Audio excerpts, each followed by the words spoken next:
Smoke curled through the crystalline sky of Tor Venari as the last Jalari city burned. Glimmering spires, once proud testaments to a pacifist civilization, collapsed into molten ruin. The air crackled with static from orbital bombardments. Above, the Sval fleet floated like black beetles, cold and methodical, their weapons humming with residual heat. High Elder Velen stood inside the subterranean council chamber, hands trembling as he gripped the edge of the marble table. 6 counselors surrounded him, each one hollow-eyed, their gossamer cloaks dimmed with ash. "They have breached the outer perimeter," Counselor Letha announced, her voice brittle.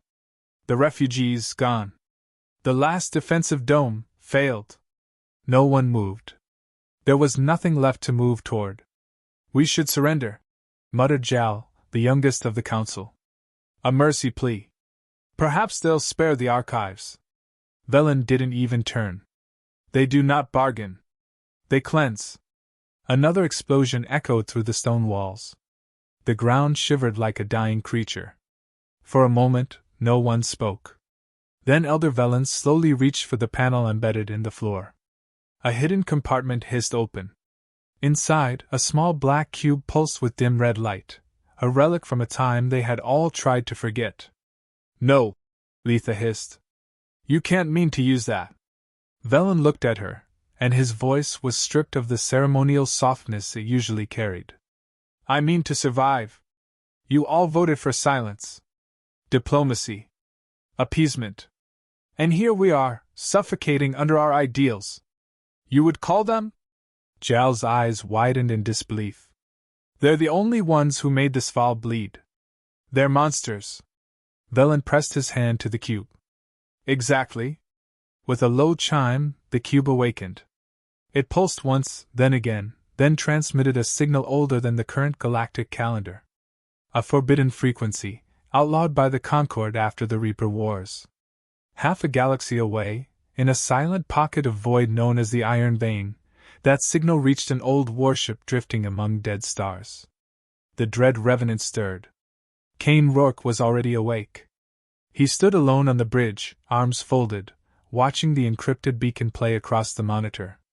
Around him, rusted consoles hummed to life, as if the warship itself recognized the call. The signal wasn't a plea. It was a contract. Payment in raw helixium, coordinates included. A single word flashed beneath it: exterminate. Kane didn't smile. His expression didn't change at all. "They finally broke," he said to no one in particular. A raspy voice crackled from the intercom. "You gonna answer it, boss?"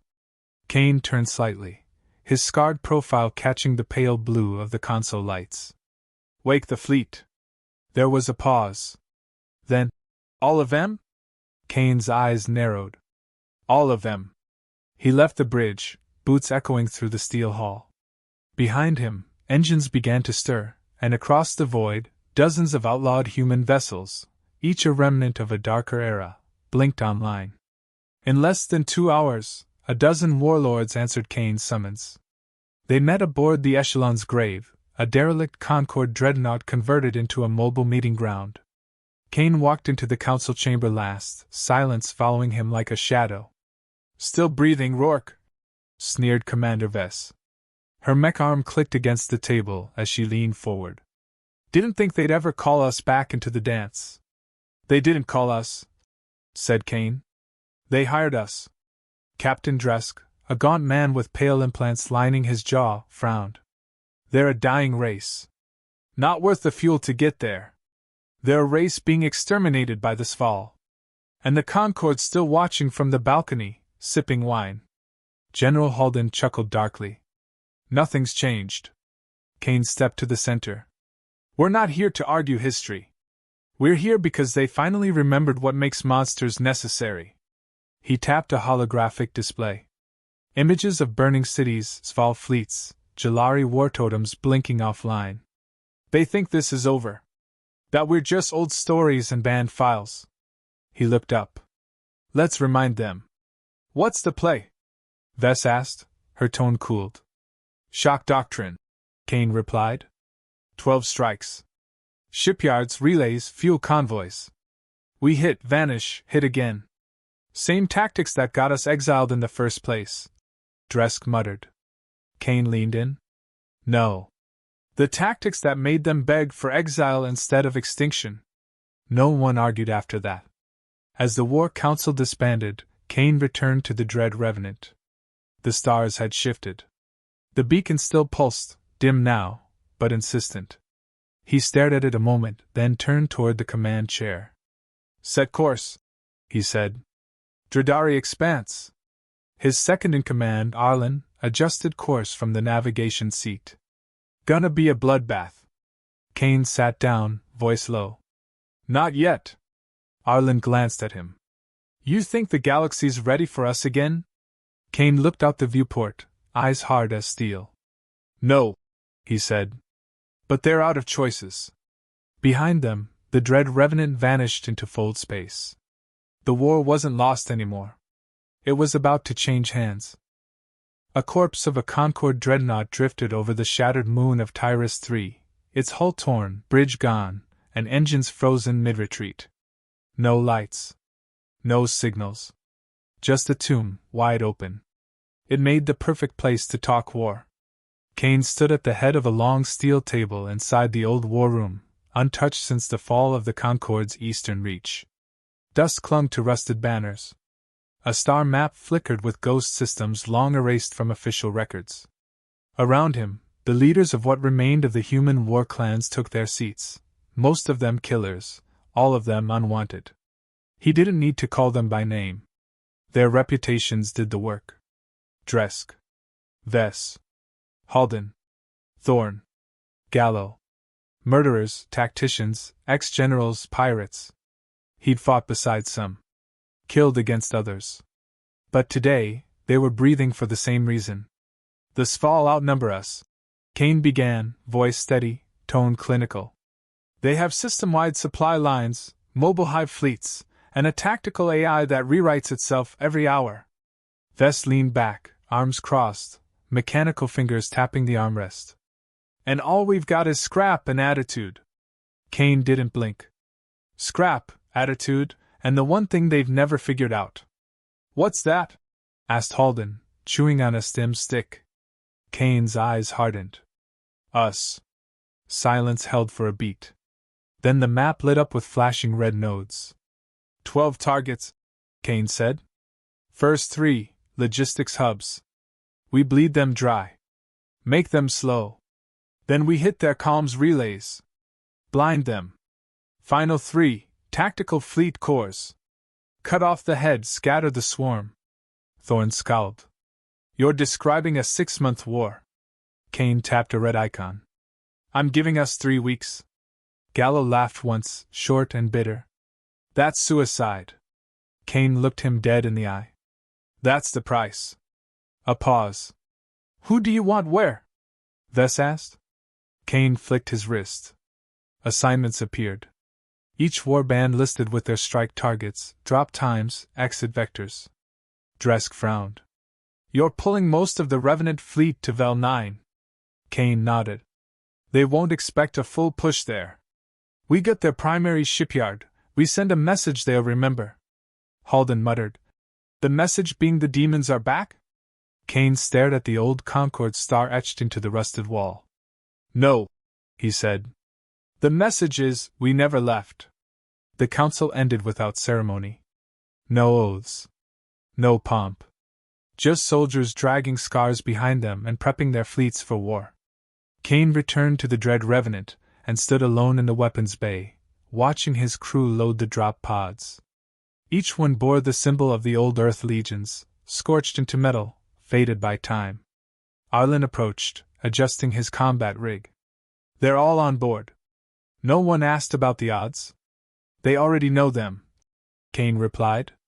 Still feels like a ghost war. Like we're not supposed to be here. Kane picked up his helmet, weighed it in his hand. We're not, he said. That's why it's going to work. He turned toward the deck crew. Seal the bay. Prep for silent insertion. The jump to Vel 9 burned 4 hours through unaligned space. No beacon. No support. No room for mistakes. Kane stood behind the helm as the enemy shipyard came into view. Towering orbital rigs welded around a bleeding gas giant, half of it still boiling from a recent mining quake. Small vessels patrolled in thick formations. Hive clusters moved with uncanny precision, rotating patterns, no wasted motion. Kane studied the timing, noted gaps, calculated risk. He reached for the comms. "All units," he said, voice calm. "Phase 1 begins in 60 seconds. Arlen raised an eyebrow. "You sure about the timing?" Kane nodded.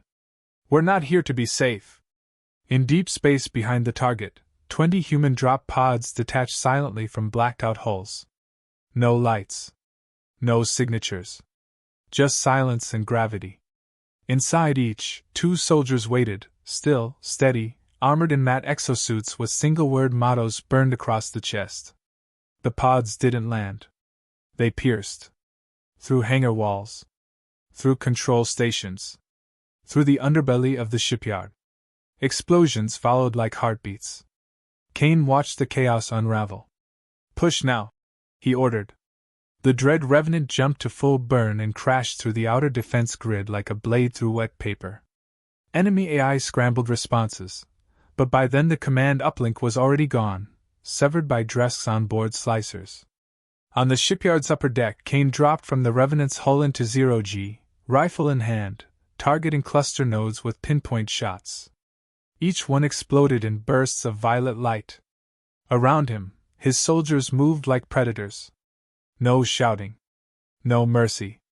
A small captain screamed as Kane's blade met its carapace, the cut clean through. He didn't stop. The enemy fought hard, but not smart. They weren't used to unpredictability. Weren't trained for blood rage. Every time they recalibrated, the humans were already somewhere else, striking from angles that made no tactical sense to the AI's pattern logic. It was over in 12 minutes. The entire facility vented atmosphere then went dark. Kane stood on the ruined central node as the last Sval drone blinked out. Behind him, the human banners, black and red, symbols long forgotten, hung from what used to be the command tower. Arlen's voice buzzed through the calm. "They're pulling back. Whole quadrants lighting up with retreat signals." Kane keyed the transmission channel. Then opened a direct line on Concord-wide frequencies.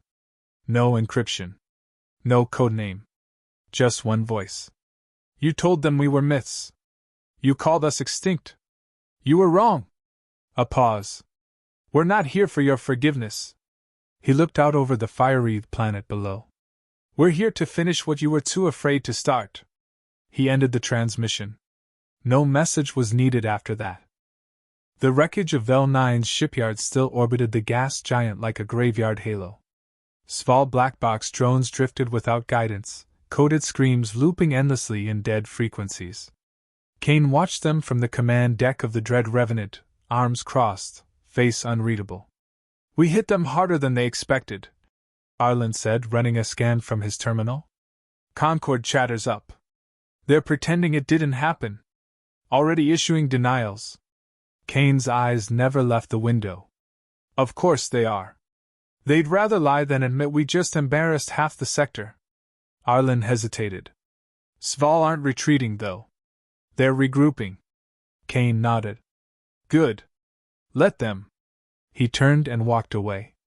Down in the ship's lower decks, blood was still being scrubbed from the exosuits. Soldiers laughed, shared drinks, replayed helmet footage on loop. It was the first time in years they'd seen the Sval lose ground, and lose it fast. But Kane didn't celebrate. He moved quietly, checking on weapons, repairs, data logs. He watched the patterns in the Sval movement, erratic, defensive, aggressive where they once were patient. They were reacting emotionally. Which meant they were bleeding for real. Then came the message.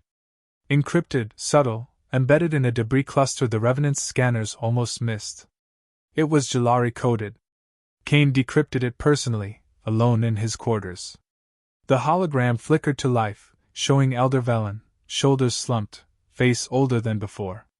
"Commander Rourke," Velen said, his voice thin. "They're coming for our last refuge. The sanctuary at Halvera. They found it. We cannot move. We cannot fight. We asked again for what your kind provides. He paused, then bowed his head. Please! The message ended. Kane stared at the dark screen. Arlen entered a few minutes later, holding a data pad. That Jalari distress call hit all the outer bands. Kralvas himself is moving a fleet in. If they take Halvera, the Jalari are finished. Kane didn't respond. Orders? Arlen asked. Kane finally turned. We're going. Arlen hesitated. That's not part of the 12 strikes. Kane's tone sharpened. Plans change. He left the room. The Revenant altered course. 3 hours later, Kane stood with his strike captains in the war room. The hologram of Halvera floated in the center, a crescent-shaped desert world, wrapped in artificial rings of climate stabilizers. The Sval are going to glass it, Kane said flatly. They won't even land. Captain Thorne leaned in. So we intercept their fleet? No. We let them come in. Halden frowned. You want them to start firing? I want them to commit, Kane said. Once they've invested, we make them regret it.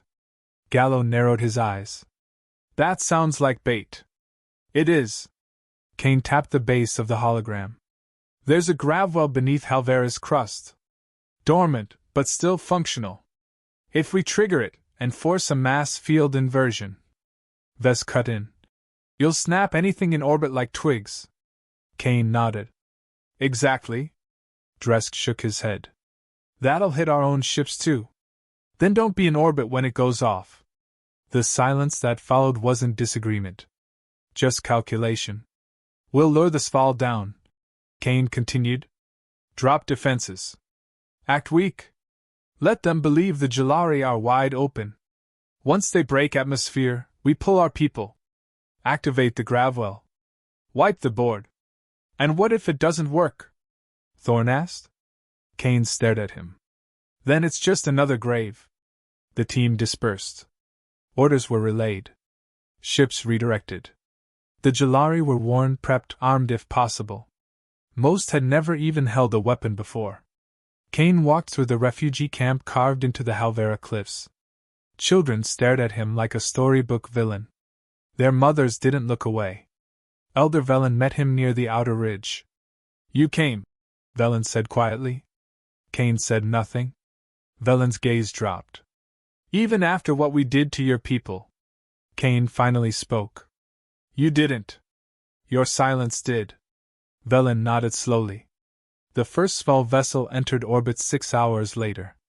Kane's trap was already moving into place. His ground forces pretended to panic.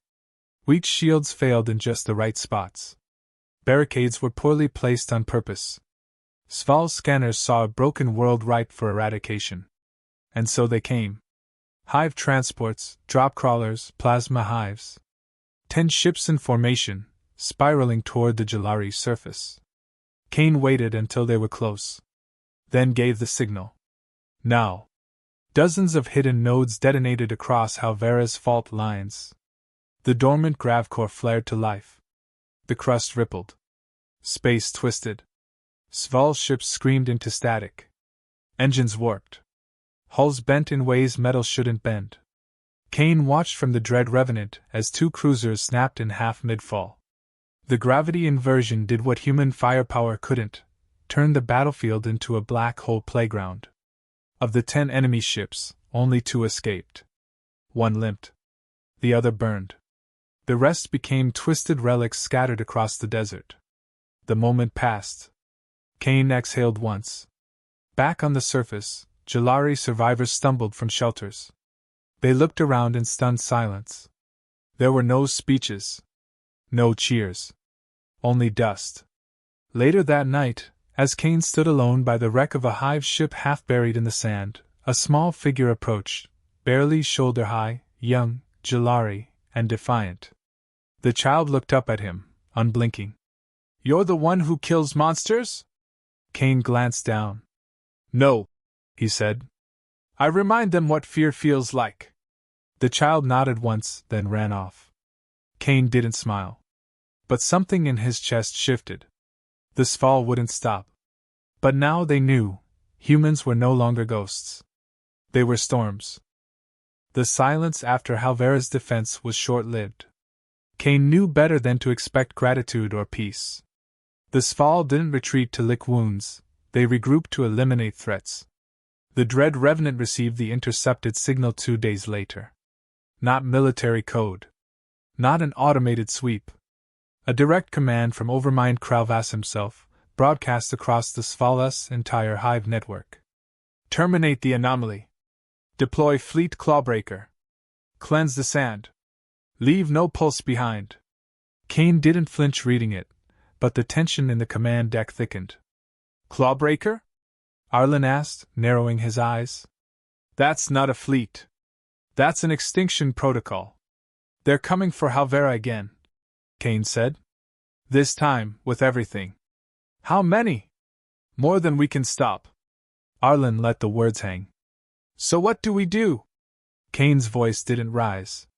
We break them anyway. The Jalari had begun to rebuild, clumsily stitching together shelters and water lines. They believed the worst had passed. They didn't know the storm gathering in the dark.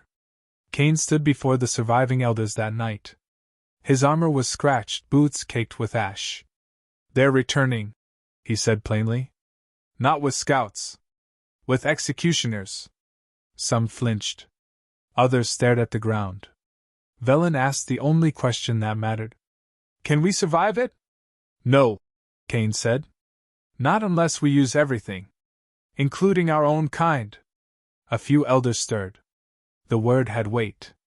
Humans were tolerated, useful, even revered by some now, but not trusted. Kane looked over them. There are still fleets in hiding. Human warbands scattered in deep voids, forgotten zones. They won't come for politics. Or pay. He paused. But they'll come for revenge. Velen's voice was quiet.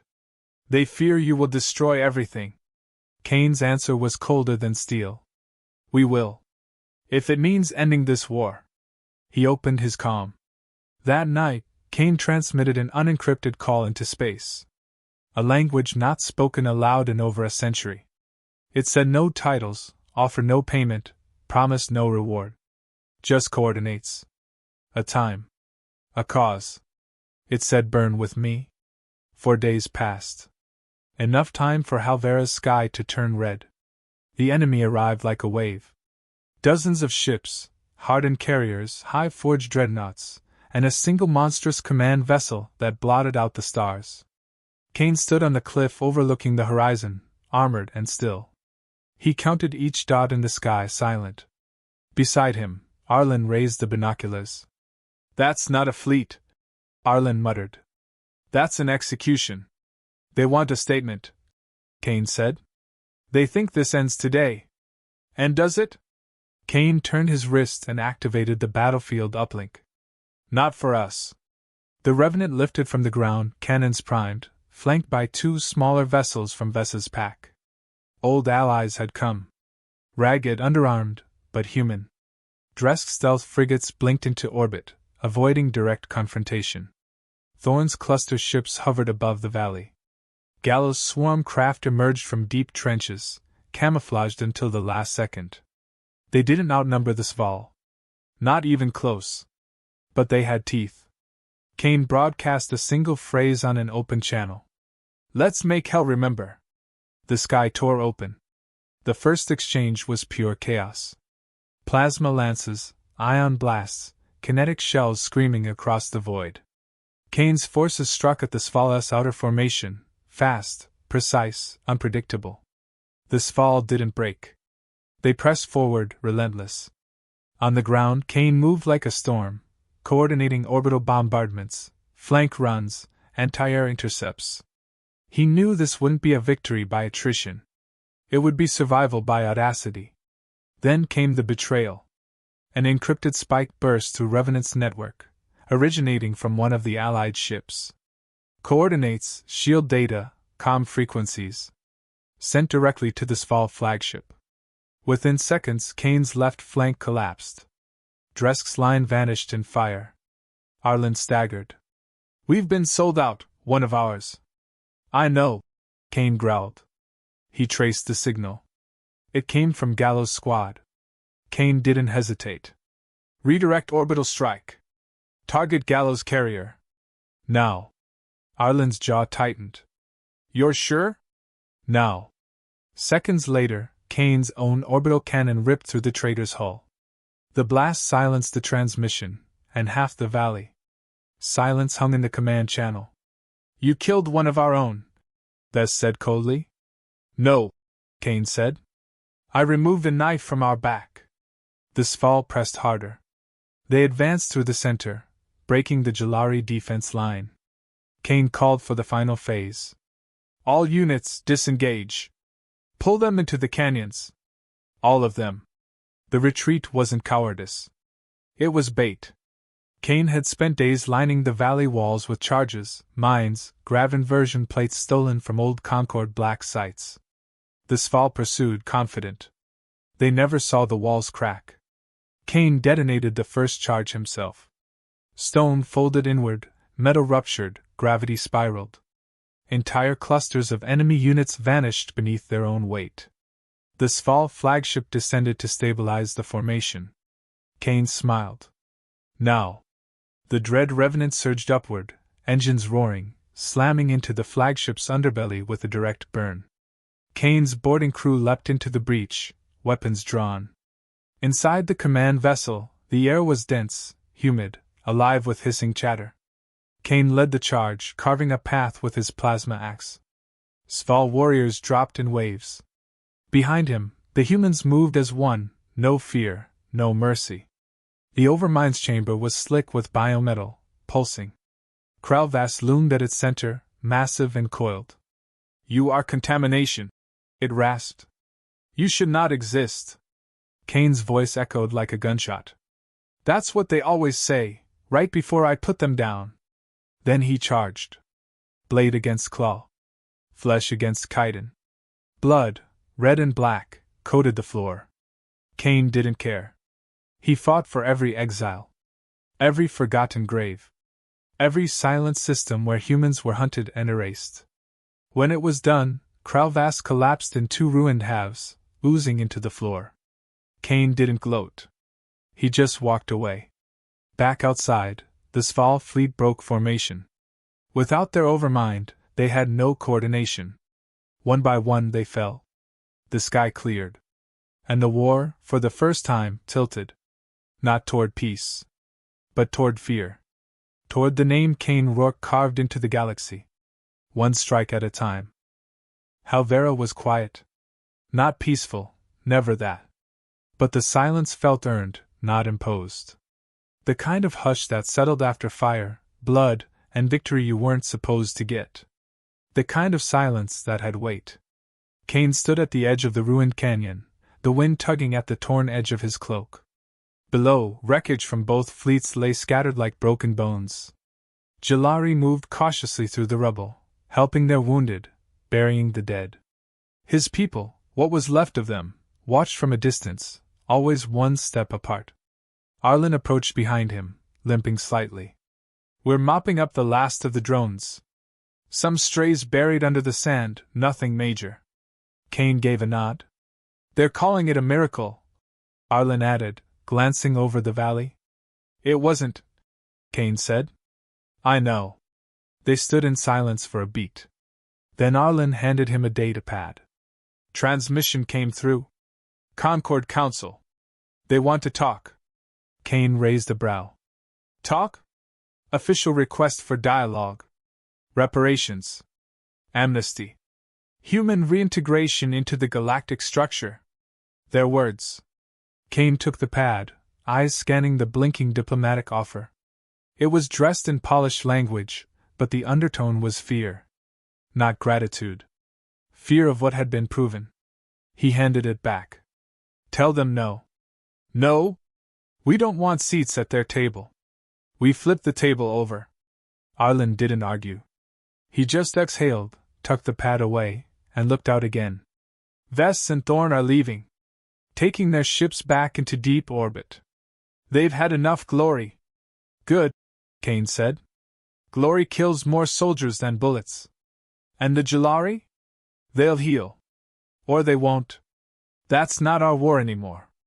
Kane turned, heading toward the Revenant. The wind carried dust over his shoulders, the air still sharp with ozone from spent plasma. His boots crunched softly on cracked stone, each step feeling final in a way that war never allowed. A group of Jalari children stood near the Revenant's loading ramp, watching him silently. One stepped forward, the same small one from before, eyes wide but steady. Was it worth it? The child asked. Kane paused, staring down at him. I don't fight wars because they're worth it, he said. I fight them so others don't have to. The child didn't move. Just nodded once and stepped aside. Inside the Revenant, the ship felt older. Scarred. Alive, somehow. Kane walked the halls like a soldier returning to an empty home. He passed sealed doors, long corridors, stained walls. Everything whispered history. Nothing screamed future. In the command chamber, the crew had gone quiet. No cheers. No victory songs. Just silence and the low hum of systems running beneath fatigue. Kane sat in the captain's chair. Status? He asked. Arlen's voice came through calmly. Weapons offline. Hull stable. Minimal power reserves. Kane leaned back. And the others? Gone. Back to hiding. Or waiting. He closed his eyes for a moment, letting the darkness settle around him. So what now? Arlen asked. Kane opened them again. We vanish. After all this?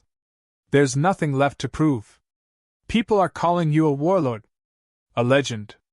Some call you a demon. Kane shrugged. They can call me what they want.